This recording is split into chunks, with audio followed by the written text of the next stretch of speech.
Hi hello ನಮಸ್ಕಾರ. ನಾನು ನಿಮ್ಮ ಮಿತ್ರ ಮಹೇಶ್. ನೀವು ನೋಡ್ತಾ ಇದ್ರ ಸವಿನಪ್ಪ ಮಹೇಶ್ ಯೂಟ್ಯೂಬ್ ಚಾನಲ್. ವಾರದ ಕತೆ ಕಿಚ್ಚನ ಜೊತೆ ಈ ಒಂದು ಎಪಿಸೋಡ್ಗಳ ಬಗ್ಗೆ ಶಾರ್ಟ್ ಆಗಿ ಒಂದಿಷ್ಟು ವಿಷಯಗಳ ಬಗ್ಗೆ ಮಾತ್ರ ಮಾತಾಡ್ತೇನೆ. ಬರ್ತಾ ಈ ಒಂದು ಕಿಚ್ಚನ ಪಂಚಾಯತಿ ಏನಿದೆ ಇದು ತುಂಬಾನೇ ಬೋರ್ ಆಗ್ತಾ ಇದೆ.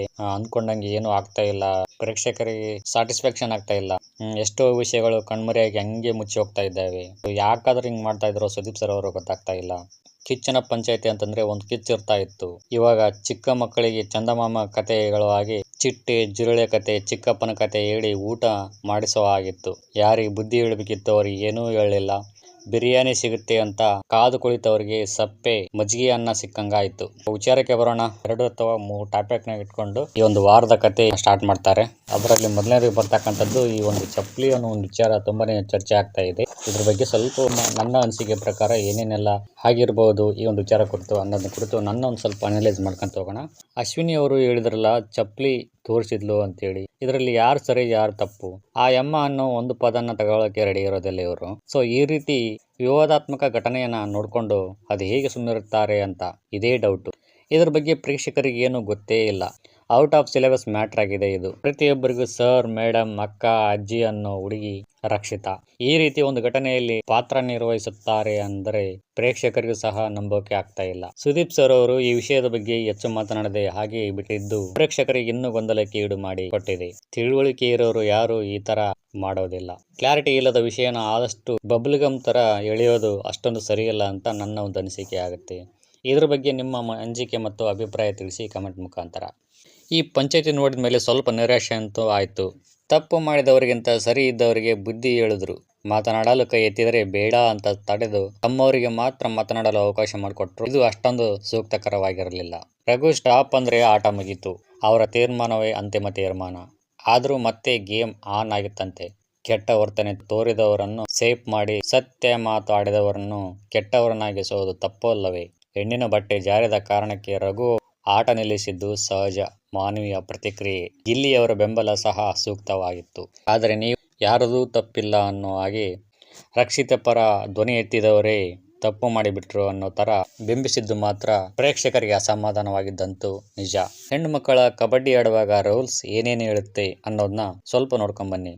ಹುಡುಗಿಯರು ಕಬಡ್ಡಿ ಆಟ ಆಡುವಾಗ ಹುಡುಗಿಯ ಬಟ್ಟೆ ಎಳೆಯುವ ದೃಶ್ಯ ಕಂಡು ಬಂದಲ್ಲಿ ಪಾಯಿಂಟ್ ಯಾರಿಗೆ ಅನ್ನೋ ಒಂದು ವಿಚಾರ ಕುರಿತು ರೂಲ್ಸ್ ಏನು ಹೇಳುತ್ತೆ ಕಬಡ್ಡಿ ಆಟದಲ್ಲಿ. ಕಬಡ್ಡಿ ನಿಯಮದ ಪ್ರಕಾರ ಯಾರಾದರೂ ಆಟಗಾರ್ತಿ ಅಥವಾ ಆಟಗಾರ ವಿರುದ್ಧ ತಂಡದ ಆಟಗಾರ ಬಟ್ಟೆ ಅಥವಾ ಕೂದಲು, ಕೈಚೀಲ ಮುಂತಾದ ಅಂಶಗಳನ್ನು ಉದ್ದೇಶಪೂರ್ವಕವಾಗಿ ಎಳೆಯುವುದು ಅಸಭ್ಯ ವರ್ತನೆ ಆಗಿರುತ್ತದೆ. ನಿಯಮಗಳು ಏನು ಹೇಳುತ್ತವೆ ಅಂತ ಸಂದರ್ಭದಲ್ಲಿ ಮೊದಲನೇ ಪಾಯಿಂಟು, ರೆಫರಿ ಆದವರು ತಕ್ಷಣ ಆಟ ನಿಲ್ಲಿಸುತ್ತಾರೆ. ದೋಷ ಮಾಡಿದ ತಂಡಕ್ಕೆ ಶಿಕ್ಷೆ ಅಂದರೆ ಫೌಲ್ ನೀಡಲಾಗುತ್ತದೆ. ವಿರುದ್ಧ ತಂಡಕ್ಕೆ ಪಾಯಿಂಟ್ ನೀಡಲಾಗುತ್ತದೆ. ಕೆಲವೊಮ್ಮೆ ಗಂಭೀರ ಘಟನೆ ಆಗಿದ್ದಲ್ಲಿ ದೋಷ ಮಾಡದ ಆಟಗಾರರಿಗೆ ಎಚ್ಚರಿಕೆ ಕೊಡುತ್ತಾರೆ. ಸರಳವಾಗಿ ಹೇಳುವುದಾದರೆ ಹುಡುಗಿ ಕಬಡ್ಡಿ ಆಟದಲ್ಲಿ ಯಾರಾದರೂ ಮತ್ತೊಬ್ಬ ಹುಡುಗಿಯ ಬಟ್ಟೆ ಎಳೆದರೆ ಅದು ಫೌಲ್ ಎಂದು ಘೋಷಣೆ ಆಗುತ್ತದೆ. ಪಾಯಿಂಟು ವಿರುದ್ಧದ ತಂಡಕ್ಕೆ ಸಿಗುತ್ತದೆ. ಸೊ ಕಬಡ್ಡಿಯ ರೂಲ್ಸು ಈ ರೀತಿಯಾಗಿದೆ. ಮೇಲೆ ಇದ್ದವರು ಬಿಡಬೇಕಿತ್ತು, ಕೆಳಗೆ ಬಿದ್ದಿದ್ದ ರಕ್ಷಿತಾ ಶೆಟ್ಟಿ ಬಿಡಬೇಕಿತ್ತು. ಏನನ್ನು ಮಾಡಲು ಹೋಗಿ 3 ತಪ್ಪು ಮಾಡಿದ್ದಾರೆ ಅಂತ ರಾಸಿಕಾ ಸ್ಪಂದನ ಪರ ಬ್ಯಾಟ್ ಬೀಸಿದ್ರು. ರಕ್ಷಿತಾ ಪರವಾಗಿ ಗಿಲ್ಲಿ ಧ್ವನಿ ಎತ್ತಿದ್ದನ್ನು ನಾವು ಹೆಮ್ಮೆಯಿಂದ ಹೇಳಬೇಕಿತ್ತು. ಜೊತೆಗೆ ಪ್ರಿನ್ಸಿಪಾಲ್ ಹೇಳಿದಾಗ ಬಿಡಬೇಕಿತ್ತು ಅನ್ನೋದನ್ನೇ ನೀವು ಆಟಗಾರರಿಗೆ ಹೇಳಲಿಲ್ಲ. ಪಂಚಾಯತಿ ಇಷ್ಟ ಆಗಲಿಲ್ಲ.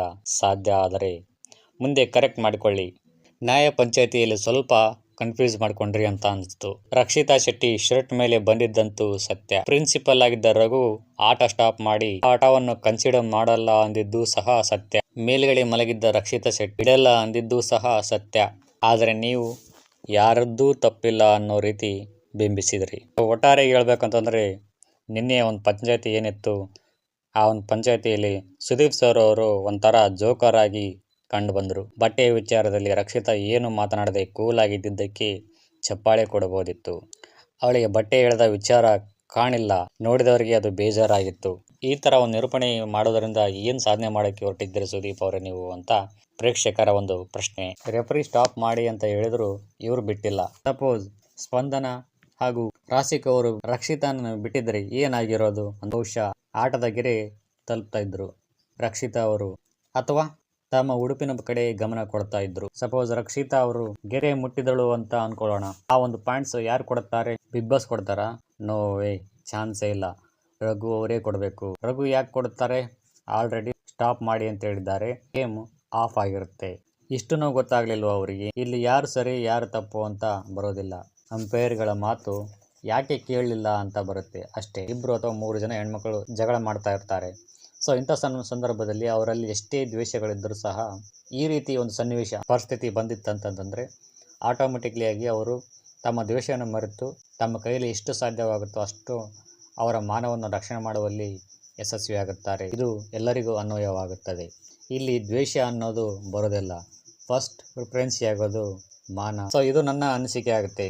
ಸೊ ಗೈಸ್, ಇದಾಗಿತ್ತು ವಿಡಿಯೋ ಇಷ್ಟ ಇದ್ರೆ ಲೈಕ್ ಮಾಡಿ, ಕಾಮೆಂಟ್ ಮಾಡಿ, ಶೇರ್ ಮಾಡಿ ಅಂತ ಹೇಳ್ತಾ. So thank you for watching. Thank you. Bye.